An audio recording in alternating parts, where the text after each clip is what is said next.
பரிசுத்த ஆவியே, என் ஆன்மாவின் ஆன்மாவே, உம்மை ஆராதனை செய்கின்றேன். இறைவா ஆராதனை செய்கின்றேன். என்னை ஒளிரச் செய்து வழிகாட்டும் புது வலுவூட்டி என்னை தேற்றும். என் கடமை என்னவென்று காட்டும், அதை கருத்தாய் புரிந்திட தூண்டும். என்ன நேர்ந்தாலும் நன்றி துதி கூறி பணிவேன் என் இறைவா. உந்தன் திருவுளப்படி என்னை நடத்தும். ஓ பரிசுத்த ஆவியே, என் ஆன்மாவின் ஆன்மாவே, உம்மை ஆராதனை செய்கின்றேன். இறைவா ஆராதனை செய்கின்றேன். நன்றி இயேசுவே, நன்றி இயேசுவே, நன்றி இயேசுவே. கொடான கோடி நன்றி இயேசுவே. பிதாவே உமக்கு நன்றி. இயேசுவே ஆண்டவரே உமக்கு நன்றி. தூய ஆவியானவரே உமக்கு நன்றி. அல்லேலூயா, அல்லேலூயா, அல்லேலூயா.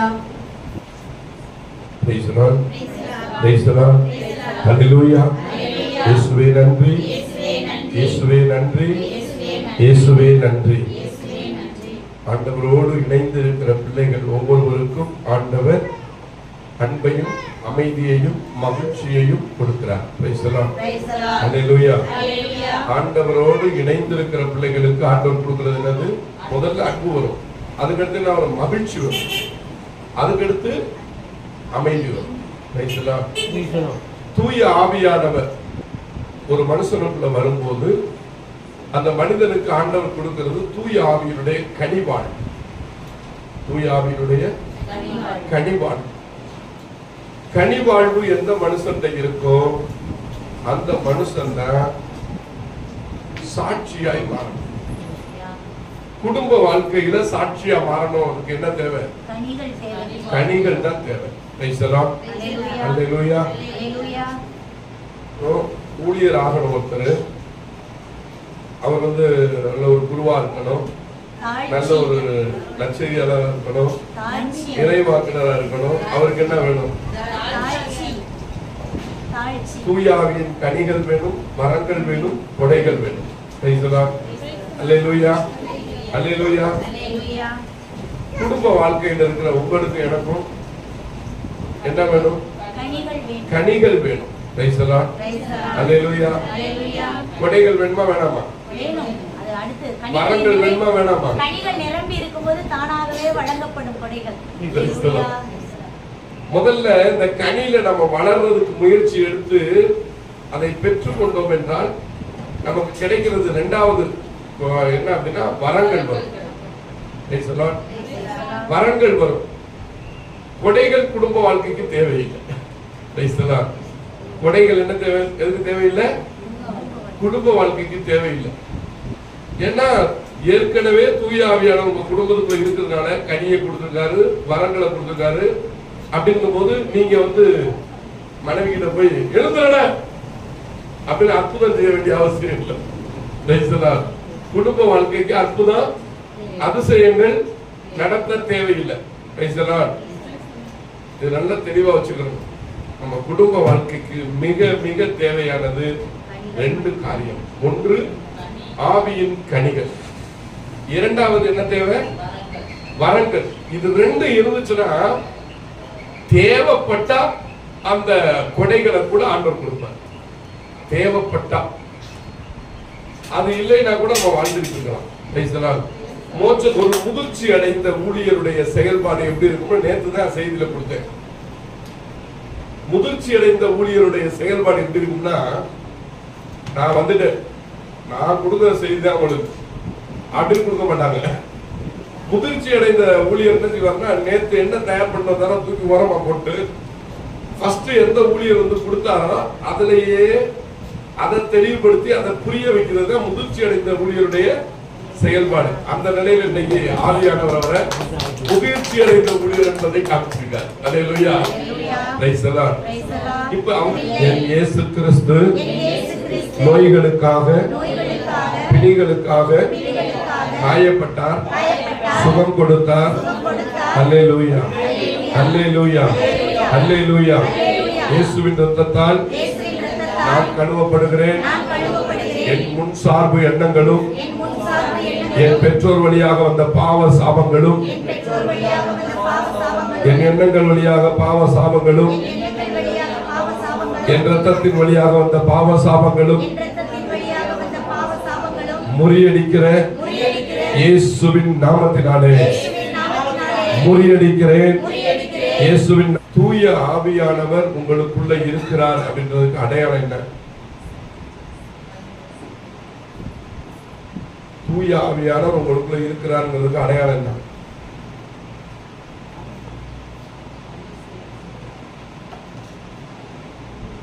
அடையாளம் என்னன்னா போராடுவீங்கன்னு அர்த்தம். வாழ்க்கையில நீங்க போராடுறீங்கன்னா எதிர்ப்பு, பாவத்தை குறிச்சு எதிர்த்து போராடுறீங்க அப்படின்னா உங்களுக்குள்ள தூய ஆவியார் இருக்கிறார்னு அர்த்தம். ஒரு காரியத்தை செய்ய போறீங்க அப்படின்னா அது தவறான காரியம்னா அங்க நீங்க போராடிக்கிட்டு இருக்கீங்க அப்படின்னா அந்த ஆவியானவர் உங்களுக்குள்ள இருக்கிறார்னு அர்த்தம். துணிகரமாக பாவம் செய்றீங்க அப்படின்னா அவரை விட்டு விலகி போயிட்டாரு அர்த்தம். அல்லேலூயா, அல்லேலூயா. இப்ப பாருங்க, இந்த கலாத்தியர் 5ஆம் அதிகாரம் 22வது வசனம். தூய ஆவியினுடைய கனிகள். தூய ஆவியின் கனியோ அன்பு. பாருங்க, தூய ஆவியின் கனியோ என்னது? அன்பு. இந்த அன்பு யார்கிட்ட எல்லாம் இருக்கு? இருக்கா? இருக்கிறவங்க மட்டும் கை தூக்குங்க. எத்தனை சதவீதம் இருக்கு? அதுதான் நான் கண்டுபிடிக்கல. அல்லேலூயா. 100% இருந்துச்சுன்னா நம்ம முகத்துல ஒரு சின்ன ஒரு காரியம் வரும்போது முகம் சுளிக்காது. 100%க்கு இன்னும் வளரல, செத்து மடியல. என்ன அன்பு இருக்கு, ஆனா என்ன செய்யல? நான் விரும்புறது நடக்கலை போது எனக்கு கோபம். அல்லேலூயா. நான் விரும்புவது நடக்காத பட்சத்துல எனக்குள்ள என்ன வருது? கோபம் வருது, எரிச்சல் வருது, டென்ஷன் ஆகுது, சுகர் டக்குனு எரியும். அல்லேலூயா. அன்பானவர்களை, விட்டு கொடுத்தல் எங்க இருக்குதோ அங்க ஆவியானவர் ஜெயிக்கிறார். நீங்க எப்ப விட்டு கொடுக்குறீங்களோ உங்க இடத்தை விட்டு கொடுங்க, ஆனா மாட்சியை விட்டு கொடுக்காது. பைபிள்ல தெளிவா சொல்லுது, உன்னுடைய மாட்சியை யாருக்கு விட்டு கொடுக்காத, ஆனா நீ விட்டு கொடு. எதை விட்டு கொடுக்கணுமோ அதை விட்டு கொடு, உன் மாட்சியை விட்டு கொடுக்காத. அப்படின்னா என்ன அர்த்தம்? எல்லாம் ஒரு தெய்வம் தான் அப்படின்னு சொல்றேன், அதை விட்டு கொடுக்காத. உன்னுடைய தனித்தன்மை அதான் உன்னுடைய மாட்சி. உன்னுடைய மாட்சி உன்னுடைய ஆண்டவர் ஒருவரே. உனக்கா ரத்த சிந்தவர் உன்னுடைய ஆண்டவர் மட்டும்தான். அவரை விட்டு கொடுத்துடாத எவங்கிட்டையும். ஆனா அவன் திருவிழா கொண்டாடானா போய் நிக்கிறியா பக்கத்துல நில்லு, தப்பு இல்லை. ஆனா அவன் பொருளை வாங்கி தின்றாரு, அவனுக்கு காணிக்க கொடுத்துடாத, அதோட ஜாலரா போட்டுறாத. உன் இயேசுவை நீயே சிலுவையில் அடிச்சு போன. மாட்சிக்கும் விட்டு கொடுக்கறதுக்கு வித்தியாசம். அல்லேலூயா. அன்னைக்கு திருத்தந்த சுற்றுமணல சொல்றாரு, உன்னுடைய தனித்தன்மையை விட்டு கூடாதுன்னு சொல்றாரு. உன்னுடைய தனித்தன்மையை விட்டு கொடுக்காத. உன்னுடைய தனித்தன்மை என்ன? இயேசு கிறிஸ்து, அவருக்காக உயிரை கொடு. அது மட்டும்தான் அவருடைய வாழ்க்கை. ஒண்ணு அவரோட நில்லு, இல்லைன்னா செத்துப்போ. முடிஞ்சு போச்சு.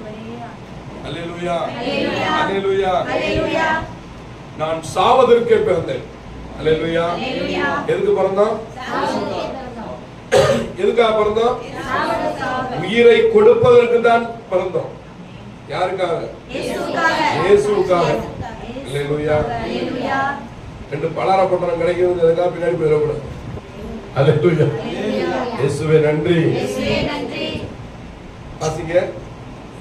தூய ஆவியின் கனியோ அன்பு. எப்ப இங்க பாருங்க, அன்பு எத்தனை சதவீதம் உங்கள்ட்ட இருக்குங்கிறத நீங்க டெஸ்ட் பண்ணணும். அதான் தியானம். நீங்க தியானிக்கணும். அன்புல நான் எவ்வளவு தூரத்துக்கு பெரிய இருக்கேன், எவ்வளவு தூரத்துக்கு வளர்ந்துருக்கிறேன் அப்படின்னு சொல்லி கண்டுபிடிக்கணும். தனியா உட்கார்ந்து நீங்க சாப்பிடுற சாப்பாடு ஒருத்தர் திடீர்னு வந்து கேட்கிறாங்க, உங்க கணவனோ உங்க பிள்ளையோ உங்க பேர பிள்ளையோ கேட்கிறாங்க, நீங்க என்ன செய்வீங்க?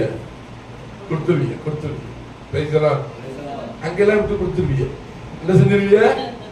ஆமா, விட்டு கொடுத்துருவீங்க. யாராவது ஒரு மனுஷன் வர உடையே இல்லாம போயிட்டு இருக்காரு, நீங்க போட்டிருக்க ட்ரெஸ், ஒரு பையில ஒரு ட்ரெஸ் வச்சிருக்கீங்க, அந்த மனுஷன் அப்படியே பாக்குறீங்க, அவர் ரோட்ல அப்படியே போயிட்டே இருக்காரு, கெக்க பேசிக்கிறோம், எப்படியோ போயிட்டு வந்துகிட்டு இருக்காரு.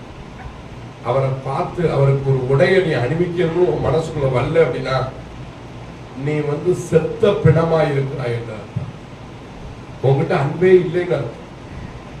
அந்த மனுஷன் அந்த உடைய உடுத்திக்கிறானோ உடுத்திக்கலையோ கூப்பிடணும். கூப்பிட்டு பக்கத்துல நிக்க வச்சாது அந்த பையில இருக்க ஒரு உடையாவது எடுத்து அவனுக்கு கட்டி விட்டாவது போயிட்டு வா அப்படின்னு அனுப்பணும்.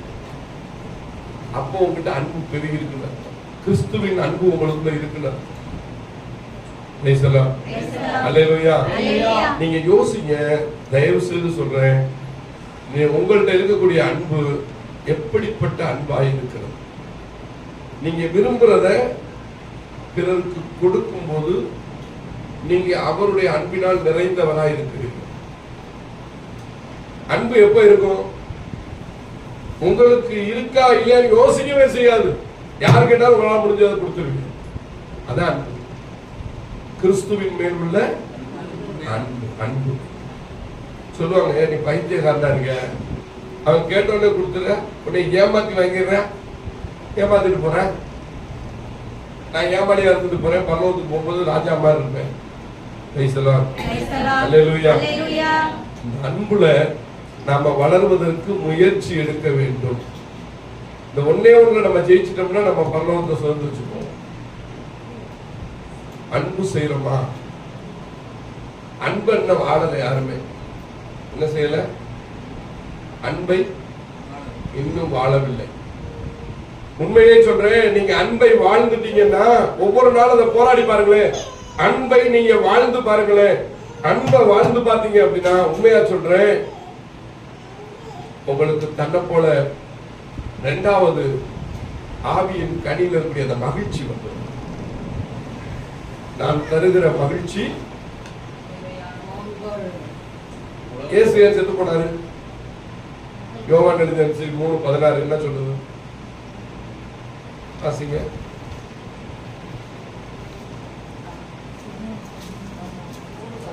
3:16. தன் ஒரே மகன் மீது நம்பிக்கை கொள்ளும் எவரும் அழியாமல் நிலைவாழ்வு பெறும் பொருட்டு, அந்த மகனையே அளிக்கும் பொருட்டு கடவுள் லெவையின் மீது அன்பு கொண்டார். லெவையின் மீது அன்பு கொண்டார். யார் மேல அன்பு கொண்டாரு? யார் மேல அன்பு கொண்டாரு? உங்களுக்கு பேரே உங்க ஆத்தா வைக்கலையா?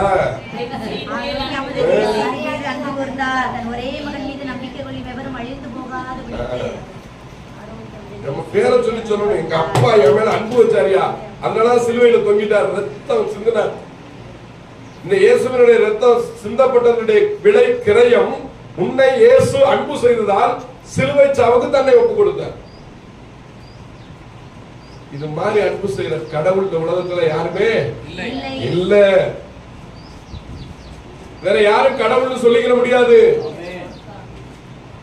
இயேசு மட்டும் தான் சொல்ல முடியும்.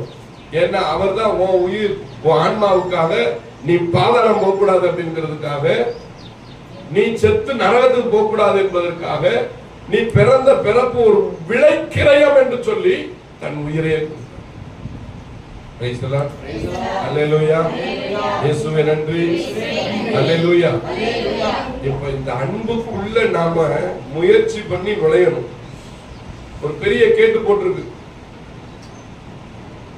அன்புன்னு எழுதி இருக்கு. அந்த கேட்டுக்குள்ள நீங்க நுழையணும்.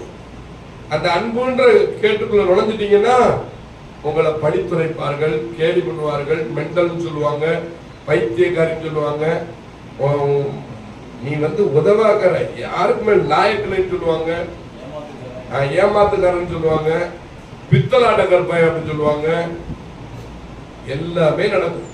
அன்பை மட்டும் நீங்க கரெக்டா புடிச்சுக்கிட்டீங்கன்னா, அன்பை வாழ்வாக்கணி அப்படின்னா இந்த உலகத்துல எல்லாருமே சொல்லுவாங்க உங்களை பைத்தியக்காரன் சொல்லுவாங்க. அன்பை வாழ்வாக்கணும். வாழ்வாக்க முடியுமா? இந்த அன்பை வாழ்வாக்கிட்டீங்கன்னா மற்ற கனிகள் எல்லாம் உங்களுக்கு ஃப்ரீ. இந்த எண்டு அன்புதான் எண்டு. அந்த எண்டை புடிச்சுக்கிட்டோம்னா அடுத்து மகிழ்ச்சி வந்துடும், அமைதி வந்துடும். அது பின்னாடி இந்த அன்பை நம்ம கடைபிடிக்கும் போது, இந்த அன்பை தியானிக்கும் போது, அன்பை வாழ்வாக்கும் போது என்னென்ன வருமா? வாசிங்க, நிறுத்தி சொல்லு, ஒண்ணு சொல்லுங்க, நான் அதுக்கு விளக்கம் சொல்றேன். அடுத்து என்ன வருது? அன்பை கடைபிடிச்சுன்னா உனக்கு மகிழ்ச்சி வரும். மகிழ்ச்சி வரும். எப்படி வரும்? விண்ணில் இருந்து வரும். அதை யாரும் எடுக்க முடியாது உங்ககிட்ட இருந்து. ஏசு சொல்றார், நான் தரும் அமைதி, நான் தரும் மகிழ்ச்சி உன்னிடமிருந்து ஒருத்தர் எடுத்துக்க முடியாது. அல்லேலூயா. அடுத்து என்ன வருமா? அமைதி. அதுக்கு அடுத்து என்ன வரும்? பொறுமை வரும். நம்ம அன்பா இருந்தோம்னா என்ன செய்வோம்? பொறுமையா இருப்போம். அதுதான் ஒரு பட்டியல் போடுவார் 1:13. அன்பு பொறுமை உள்ளது, கற்புகழ்ச்சி கொள்ளாது, இருமாப்பு கொள்ளாது, இழிவானதை பேசாது, தன்னலம் நாடாது, சுயநலம் நாடாது, எனக்கு மட்டும்தான் அப்படி சொல்லாது. அல்லேலூயா. அத பொறுமையா இருக்கும். அன்பு அன்பு என்ன செய்யும்? பொறுமையா இருக்கும்.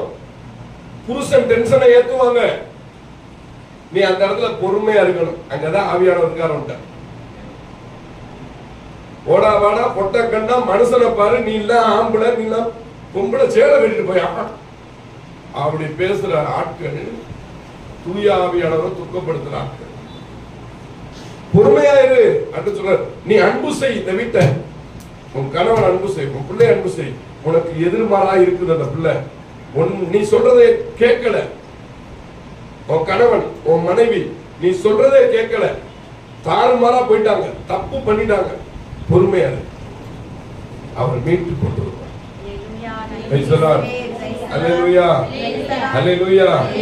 ஏன்னா 1 பேதுருல 3ஆம் அதிகாரத்துல பேதுரு சொல்றாரு, மனைவியுடைய வீணான பேச்சுக்களால் பலர் கெட்டு போவார்கள், மனைவியுடைய நன்னடத்தையினாலோ கணவன் மீட்கப்படுவான்.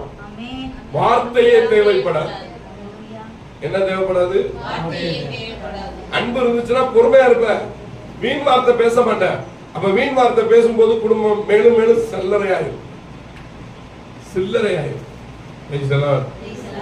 அன்புள்ள கணவனை வெறுப்ப கொண்டு வந்து உள்ளத்துல வச்சிருவோம், எரிச்சல உள்ள வச்சிருவோம்.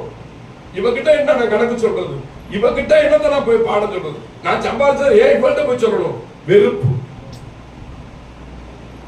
கொஞ்சம் பொறுமையா இல்லாதனால இது பூரா உள்ளது நடந்துடும், குடும்பத்தை கெடுத்து போடும். பொறுமை. அடுத்து நன்னயம், பரிவு. பரிவுனா எப்படி இருக்கும்? பரிவுனா என்னன்னு சொல்லுங்க பாப்போம். கரெக்டா சொல்றவங்களுக்கு ஒரு பரிசு. பரிவுனா என்ன? அடுத்தவருடைய இழிநிலையை கண்டு இறக்கப்பட்டு உதவி செய்வதாதான் பரிவு. இதெல்லாம் இறக்கத்துக்கு முடியாது. பரிவுன்றது வேற. இறக்கம் காட்டிக்கிட்டே இருக்கேன் டெய்லி, அவன் தப்பு பண்ணிக்கிட்டே தான் இருக்கேன். ஆனா நான் என்ன செய்றேன்? ஆயன் இல்லாத ஆடுகளை போல் அவர்களை பார்த்து அவர்கள் மேல் அவர் பரிவு கொண்டார். ஏன் பரிவு கொண்டாரு? ஏற்கனவே பல இறைவாக்கினர்களை அனுப்பி அவர்களுக்கு போதகம்லாம் செஞ்சு போதிச்சு மனம் மாற்றி பல தியான கூட்டங்களை அட்டன் பண்ண வச்சு திரும்ப தப்பு பண்ணிக்கிட்டு இருக்கான். அவனுக்கு வாழ்வு கொடுக்கவே தகுதியே இல்லை. அவனுக்கு அவர்கள் வாழ்வுக்கு புறம்பானவர்களாய் மாறிவிட்டார்கள். ஆனா அந்த இடத்துலதான் ஆண்டவர் செய்றார், பரிவுல இருக்கிறார். அதுதான் பரிவு. இரக்கத்தை தாண்டி பொழியக்கூடியது பரிவு. Praise the Lord. அல்லேலூயா. இயேசுவே உமக்கு நன்றி. அன்பு இருக்கிற இடத்துல இந்த பரிவு வந்துரும். உண்மையான அன்பு இருக்குன்னா என்ன செய்யும்? பரிவா இருப்போம். சரி போ, அவர் தப்பு பண்ணார் பரவாயில்ல, அவர் துரோகம் பண்ணார் பரவாயில்ல, அவர் துரோகம் பண்ணார் பரவாயில்ல, நம்பிக்கை துரோகி பரவாயில்ல, உலகம் பார்க்கிற மாதிரி நீ பார்க்காத. யார் பார்க்கிற மாதிரி பார்க்க கூடாது? உலகம் கணக்கு போட்டு பார்க்கிற மாதிரி நீ பார்க்காத. அதான் அன்பு, பரிவு. அன்பினுடைய வெளிப்பாடாகிய பரிவு. Praise the Lord. அல்லேலூயா. அல்லேலூயா. அடுத்தது என்னது? நன்னயம். நன்னயம். நன்னயம்னா என்ன சொல்லுங்க? நிறைய பேருக்கு இதோட விளக்கமே தெரிய மாட்டேங்குது. அதான் பிரச்சனை. நன்னயம் அப்படிங்கிறது என்னது? அடுத்தவர்கள் நம்ம மீது கொண்டிருக்கிற மதிப்பு. அதை கொஞ்சம் தாண்டி போங்களேன், அது கொஞ்சம் மேல. நன்னயம். அடுத்தவர்களை மதிப்பாக நடத்தும். எல்லாரையும் நம்ம வந்து நம்ம மேல வந்து நல்ல மதிப்பு வச்சிருப்பாங்க. நன்னயம். எந்த சூழ்நிலையிலும் மாறாத அன்புள்ளவரா இருக்கிறது. நன்னயம் அப்படின்னா உங்களை குறிச்சு அவங்க தப்பா நினைச்சா கூட நீங்க அதை தப்பா எடுத்துக்க மாட்டீங்க. அதான் நன்னயம். லேவே பிரதர் வந்து மோசமான ஆளு அப்படின்னு நீங்க நினைக்கிறீங்கன்னா நான் அதை பெருசுபடுத்தாம உங்களை அன்பு செய்யணும். அதான் நன்னயம். இந்த ரெண்டுமே ஒடியாருதா? இந்த இப்ப நீங்க சொன்னது வரும் உள்ள, ஆனா அதை தாண்டி அடுத்த ஸ்டெப் தான் நன்னயம். இல்லைன்னா மதிப்புக்குரியோராய் நடந்து கொள்ளுங்கள் பவுல் எழுதுற மாதிரி எழுதிட்டு போயிருந்தான். நன்னயம் என்பது பிறர் உங்களை இழிவாக கருதும் நிலையில் கூட நீங்கள் அதை பெரிதுபடுத்தாமல் அவர்களை அன்பு செய்யும். அதான் நன்னயம். அடுத்தது நம்பிக்கை. நம்பிக்கை. நம்பிக்கை. உங்க கணவன் மேல, உங்க மனைவி மேல, உங்க பிள்ளைங்க மேல நீங்க நம்பிக்கை வச்சிருக்கிறீங்க. அல்லேலூயா. நம்பிக்கை இருக்கா? நம்பிக்கை இருக்கா? நீங்க உங்க கணவன் மேல வச்சிருக்க நம்பிக்கை பொய்த்து போமா? பொய்த்து போகாதா? பொய்த்து போகும். பொய்த்து போக வைப்பான். அந்த டிஸ்டர்பன்ஸ் வரும். அல்லேலூயா. நம்பிக்கைங்கிறது என்ன தெரியுமா? கடவுளிடமிருந்து வருகிற அருள் கொடையாகிய நம்பிக்கை. இந்த நம்பிக்கை என்ன செய்யும் அப்படின்னா உங்களை வலிக்கு விழுந்தாலும் தூக்கி நிறுத்து பரலோகத்துக்கு கொண்டு போகக்கூடிய ஒரு வாழ்வை கொடுக்கக்கூடியதான் நம்பிக்கை. தப்பே பண்ணிருப்பீங்க, தவறே செஞ்சிருப்பீங்க, ஆண்டவர் உங்க மேல வச்சிருக்க நம்பிக்கை, அதுதான் நம்பிக்கை. அந்த நம்பிக்கை சொல்றாரு. நம்ம எத்தனை வாட்டி போய் தப்பு பண்ணாலும் ஆண்டவர் போய் நின்றா நம்மளை மன்னிச்சிருவாருன்னு நம்ம நம்புறோம்ல, அந்த நம்பிக்கையை கொடுக்கறது தான் நம்பிக்கை. நான் தப்பே பண்ணிட்டேன், தப்பு பண்ணாலும் அதுக்கு ஒரு விளக்கம் அழகா எழுதுவார் பவுலடிகள. 1 கொரிந்தியர்ல 7ஆம் அதிகாரத்துல 14வது வசனத்துல வரும் அந்த நம்பிக்கையை குறிச்சு. நம்பிக்கைன்னா நம்ம சாதாரணமா நினைக்கிற நம்பிக்கை இல்ல. இந்த நம்பிக்கை அதை தாண்டிய நம்பிக்கை. செத்து போனவனா இருந்தாலும் அவனுக்கு நம்பிக்கையை கொடுக்கிறது, கெட்டு போனவனா இருந்தாலும் அவனுக்கு வாழ்வை கொடுக்கிறது. அதான் நம்பிக்கை. அந்த வாழ்க்கை வாசிங்க 1 கொரிந்தியர் 7:14. நம்பிக்கை கொள்ளாத கணவர் நம்பிக்கை கொண்ட தம் மனைவியால் நம்பிக்கை கொள்ளாத கணவர் தம் நம்பிக்கை கொண்ட தம் மனைவியால் தூயவராகிறார். இதுதாங்க. இங்க நம்பிக்கை உடைஞ்சு போச்சு, இங்க நம்பிக்கை இருக்கு. இந்த நம்பிக்கையை ஒன்று சேருது. நம்பிக்கையின்மையும் நம்பிக்கையும் ஒன்று சேர்க்கிறது. அங்க வாழ்வு பிறக்குது. இதான் அந்த நம்பிக்கை.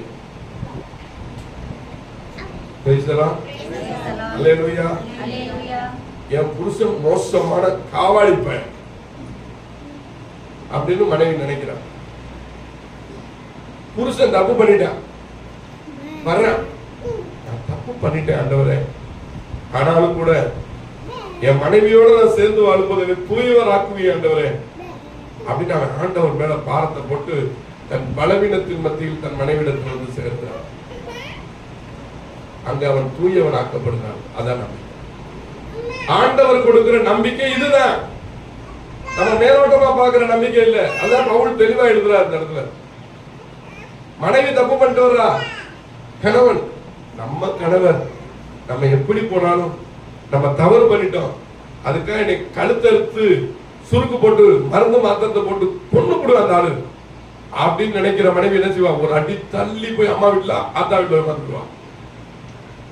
இல்ல, என் புருஷன் எப்படி என்னை மன்னிப்பார், என்னோட வாழ்வார், எனக்கு வாழ்வு கொடுப்பார் அப்படின்னு நம்பிக்கையோட கணவனை தேடி வர்ற பத்தில அந்த வாழ்வுதான் நம்பிக்கை வாழ்வு. இது உலகத்துக்கு ஒத்து போகுமா? சொல்லுங்க பாப்போம். உலகத்துக்கு ஒத்து போகுமா? உலகத்துக்கு ஒத்து போகாத நம்பிக்கை தான் ஆண்டவருடைய நம்பிக்கை. மனிதன் கொண்டு வருகிற நம்பிக்கை இல்லை. அப்படி பார்த்தா ஒவ்வொரு மனுஷனையும் ஒரு நிமிஷத்துல அடிச்சு தூக்கி நரகத்துல தள்ளி பாதாளத்தின் பெட்டியை திறந்து எல்லாமே மொத்தமா போய் ஜாங்கடான்னு விட்டுருப்பார். தூய ஆவியினுடைய கனியோ அன்பில் தொடங்கி இதெல்லாம் நம்மை தொடரும். அடுத்தது வாசிங்க. கனிவு. கனிவுன்னா என்னன்னு சொல்லுங்க பாப்போம். இப்பதான் இரக்கத்தையும் பரிவையும் சேர்த்து போடுவோம். கனிவு என்ன பாவம் செய்தாலும் உள்ளத்தில் வெறுப்பு இல்லாம அவருடைய கனிவா அன்பா இருக்கிறது. என்ன சொல்லுங்க? கனிவுனா என்ன சொல்லுங்க பாப்போம். இன்னும் கொஞ்சம் போங்க. அப்ப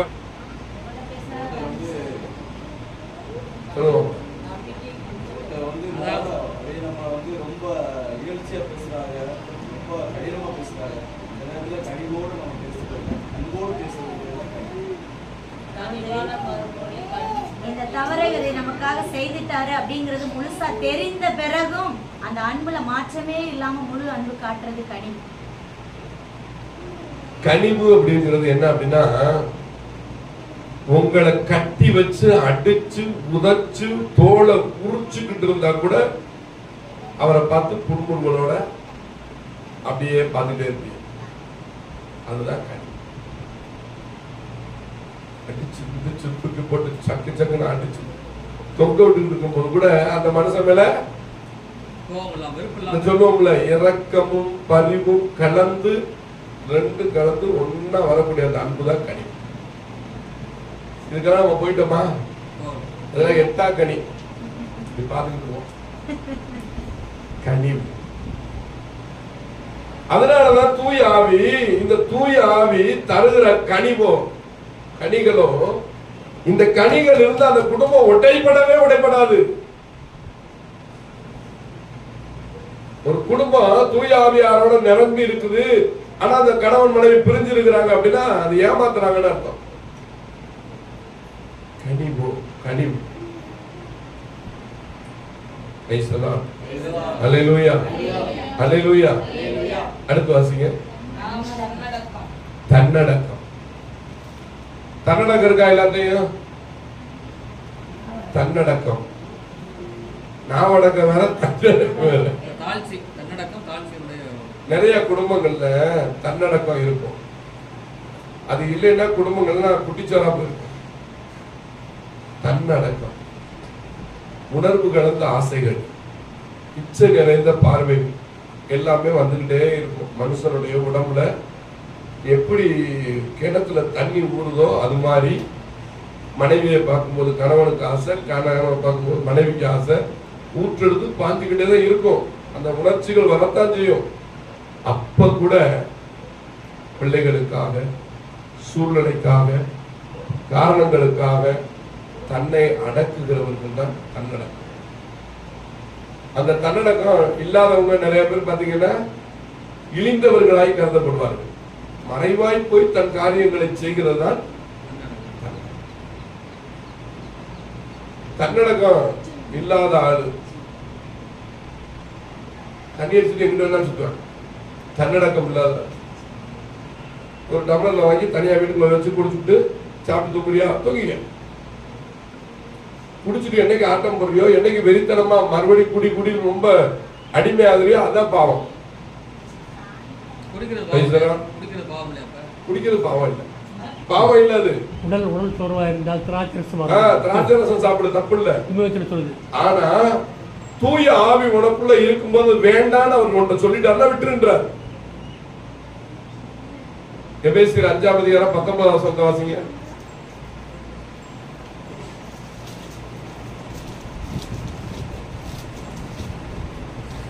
திராட்சை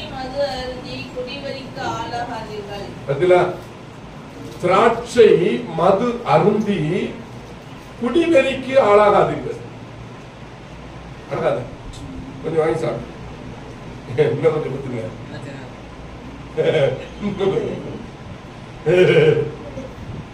இதுதான் பாவம். குடிவெறிக்கு நம்ம வந்து பொருளை பிரிச்சு பார்க்கணும். அல்லேலூயா. திருப்பாடல் 104:15 வாசிங்க.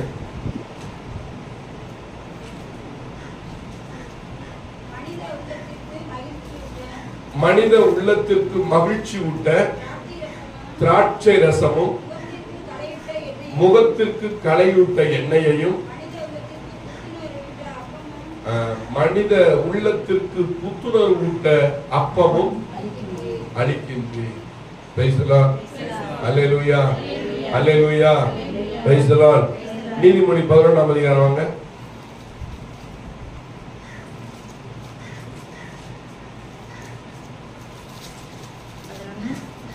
11ஆம் அதிகாரம் முதல் வசனம் வாசிங்க. கள்ள துலாக்கோல் ஆண்டவருக்கு அருவருப்பானது, முத்திரையிட்ட படிக்கல்லே அவர் விரும்புவது. ஆமென், ஆமென். முத்திரையிட்ட படிக்கல்னா என்னது? முத்திரையிட்ட படிக்கல்னா என்னது?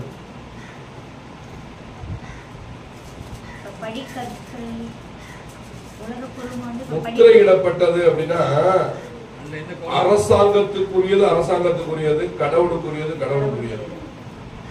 இதை நம்ம பிரிச்சு பார்க்கணும். நீங்க யாருக்கு சொந்தம்? நீங்க ஆண்டவருக்கு சொந்தம். அப்ப நீங்க என்ன செய்ய மாட்டீங்க? குடிக்க மாட்டீங்க. அல்லேலூயா. உங்களுக்கு அந்த வலிமை தேவையில்லை. Price the Lord. இந்த சாத்ராக், மேஷாக், ஆபேத்நேகோ இந்த 3 பேர் என்ன பண்ணாங்க? அரசருடைய சூப்பரான விருந்துக்கு, முதன்மையான விருந்துக்கு அழைக்கப்பட்டாங்க. அழைக்கப்பட்டவன அவங்க என்ன சொன்னாங்க? எங்களுக்கு மரக்கறி உணவே போதையா, அரசர் சாப்பிடக்கூடிய விருந்து எதுவுமே வேணாம் எங்களுக்கு. ஐயோ, உங்களுக்கு அந்த விருந்து நாங்க கொடுக்கணும், எங்களை குண்டே விடுவாங்க. ஐயா, ஒரு 10 நாளைக்கு டெஸ்ட் பண்ணு, நாங்க வந்து அந்த உணவெல்லாம் சாப்பிட மாட்டோம், எங்களுக்கு அது வேண்டாம், நாங்க அறிவுல வழிவகுத்து விட்டோம், அந்த உணவு எங்களுக்கு வேண்டாம், அதனால நீங்க வந்து அதை தயவு செய்து எங்களுக்கு கொடுக்கணும் அப்படின்னு சொல்றாங்க. அவங்க அறிவு தெளிவோட எதை விளக்கணுமோ அதை விளக்கிட்டாங்க. இப்ப நீங்க அறிவு தெளிவோட என்ன செய்யணும்? விளக்க வேண்டும். எனக்கு திராட்சை ரசம் சாப்பிட்டு கொஞ்சம் சாப்பிட்டாத எனக்கு உடல் நலம் வரும் அப்படின்னு ஒரு மனுஷன் கருதுறாரு அப்படின்னா சாப்பிட்டு போட்டோம். இன்னைக்கு மிலிட்டரிக்கு போறாங்க. மிலிட்டரியில அங்க குளிர் தேசம், அங்க மிலிட்டரியில சரக்கு சாப்பிடாம டூட்டிக்கு போக முடியாது. கொஞ்சம் ஊத்தி கொடுப்பாங்க மிலிட்டரி சரக்கு, அதை குடிச்சுட்டு அவன் எல்லாமே போட்டுக்கிட்டு அந்த குளிர்ல ஓடணும். அங்க உள்ள உணவாது.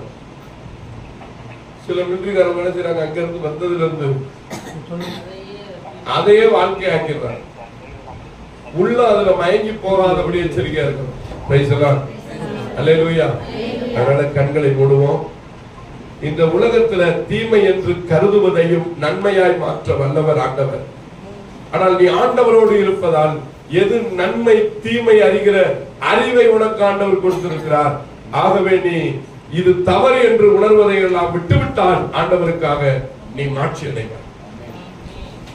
உலகம் தவறென்று முத்திரையிட்டு ஒருவரை பாவியாய் கருதுகிறது என்றால் நீ அவரை பாவி என்று கருத வேண்டாம்.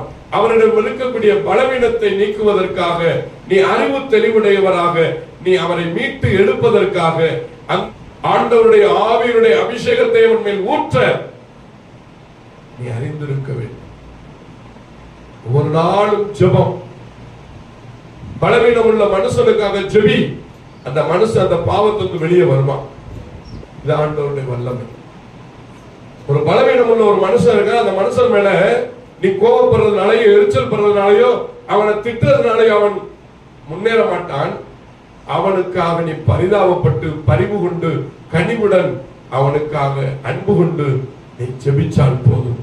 பரிசுத்த ஆவி ஒவ்வொரு நாளும் தன்னுடைய அபிஷேகத்தை தனக்கு பிரியமானவர்கள் சொல்லுகிற ஜெபத்தை கேட்டு அவர்கள் மேல் பூரணமாய் இறங்க இறங்க இறங்க அவர்களுக்குள் அவர்கள் உள்ளத்தில் ஒளிந்து கொண்டிருக்கிற இந்த குடி வெறி என்ற இந்த தீமை, இந்த அடிமை வாழ்வு அவர்களை விட்டு கொஞ்சம் கொஞ்சமா வெளியே போயிடும்.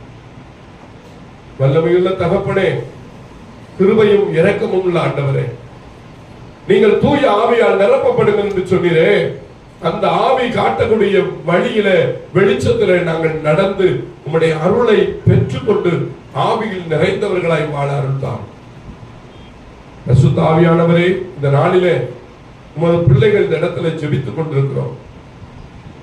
தூய ஆவியில் நிறைந்த ஒரு வாழ்வு, ஒரு விடுதலையை கொடுக்கிற வாழ்வு, அது ஆவிக்குரிய கனிகளை பற்றி கொண்டிருக்கிற வாழ்வு என்று சொல்லி இந்த செய்தியில் ஆண்டவரே நீர் உடன்பட்டதற்காக நன்றி கூறுகிறேன். ஆண்டவரே, இந்த உணவை ஆண்டவரே இந்த செய்தியை உணவாக கொடுத்து நன்றி. இப்போது ஆண்டவரே சமைத்து வந்திருக்கக்கூடிய உணவை உமது கரங்களில் வைக்கிறோம். இதை உண்ணுகிற ஒவ்வொருவரை ஆசீர்வதி. உடல் உள்ள சுகத்தை கொடுத்தரணும், பலனை கொடுத்தரணும், ஆற்றலை கொடுத்தரணும், சக்தியை கொடுத்தரணும், வியாதி வருத்தம் என்று விடுதலை கொடுத்தரணும். உமது அன்பின் ஆவியால் ஒவ்வொருவரை நிரப்புகிறார்.